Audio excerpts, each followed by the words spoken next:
Je suis aussi un membre de l'Académie de chirurgie. Et à l'Académie, ils ont tous un rêve, c'est d'être des Superman, de pouvoir voir le patient en transparence. Le seul problème, c'est qu'on n'a pas trouvé pour changer leur génome pour permettre d'avoir ce type de sujet qu'on voit.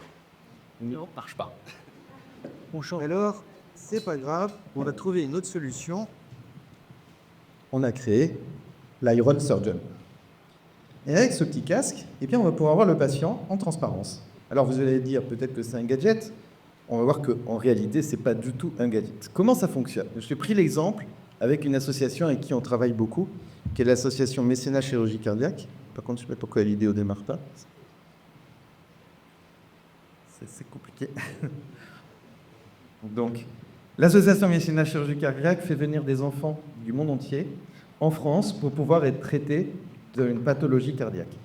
Avant Visible Patient, ils avaient un tiers des enfants qui repartaient non opérés. Comment ça fonctionne? L'image est faite dans leur pays d'origine et à partir de là, on va modéliser le patient en 3D. Cette image va être utilisée par l'équipe et ça leur permet de savoir s'il est opérable ou pas.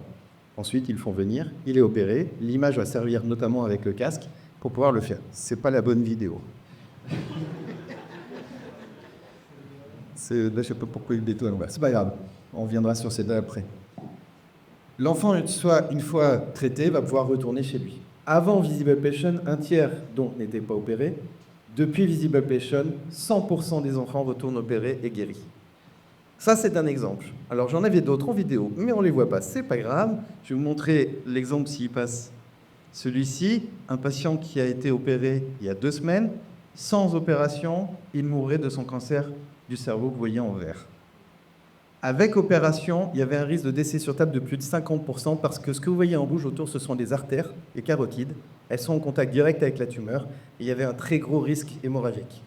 On a modélisé en 3D, vous voyez qu'avec le casque, ça c'est ce que je vois avec le casque, je peux manipuler et je vais rentrer à l'intérieur de la tumeur et je vois ici le contact entre les artères carotides, l'artère ophtalmique qui permet la vue et la tumeur. Ça a l'air de rien. Ce patient qui a été opéré vendredi, il y a 15 jours, est rentré chez lui le mardi qui a suivi. Il est en parfaite santé, il n'a absolument aucune conséquence post-opératoire. Il voit bien, il est en bonne santé. Des exemples comme ça, on en a plein, on en a beaucoup. Et l'idée, eh bien, ça a été de pouvoir poursuivre ce chemin. Et on a eu la chance d'avoir 2 repreneurs cette année qui nous permettent de poursuivre ce chemin et d'aller encore plus loin. Et notamment notre nouveau président, Frédéric Rose, qui vient du monde, c'est un serial entrepreneur, et qui vient du monde de l'image et de l'intelligence artificielle. Et donc, il nous a ouvert un peu nos chakras en nous disant on peut certainement faire encore plus. Alors, ce que je vais vous montrer, c'est les dernières nouveautés. Par exemple, ce que vous voyez là, à gauche, c'est une image injectée. C'est ce qu'on faisait jusqu'à présent. Vous savez qu'il y a des patients qui sont allergiques aux colliers de contraste. On a réussi, c'est la même chose, je pense que la vidéo ne va pas marcher, ok. On a réussi à modéliser sans injection de produit de contraste avec plus de qualité qu'avec injection. Première cause de cancer, vous l'avez entendu, de mortalité. Ça, c'est la première cause de cancer, pas de mortalité, c'est le cancer du côlon. Une étude récente a montré, l'année dernière, fin d'année dernière, que les patients opérés avec Visible Patient avaient une récurrence à 0% de leur cancer. Étude qui a commencé en 2016, qui s'est terminée en 2022. Les patients qui étaient opérés sans Visible Patient avaient 18% de récurrence tumorale. Ces modélisations aujourd'hui sont faites grâce à nos algos d'IA.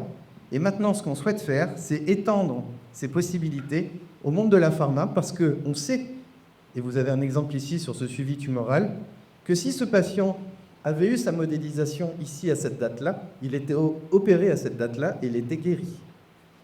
Mais comme ils n'avaient pas nos modèles, là, vous voyez le suite de l'histoire, ça a pu continuer à évoluer. Ça, c'est pour les big pharma. On pense pouvoir améliorer l'utilisation des médicaments en ciblant mieux. On va cibler tout simplement parce qu'on a plus d'informations. On sait dans quel cas ça va fonctionner, dans quel cas ça ne fonctionnera pas. À côté, vous avez l'autre industrie qui est celle du jumeau numérique. On est capable de créer un corps virtuel à partir de nos bases de données de corps réels. Un peu comme ChatGPT quand vous demandez une nouvelle image. À quoi ça sert? Maladie rare. Vous avez très peu de cas cliniques. On va vous en créer plein. Et à partir de là, on va pouvoir créer des nouvelles thérapies. Voilà les 2 marchés qu'on va adresser. Et pour cela, évidemment, on aura besoin d'investissements nouveaux l'année prochaine. Merci pour votre attention. Et désolé pour les vidéos. C'était moi qui a passé.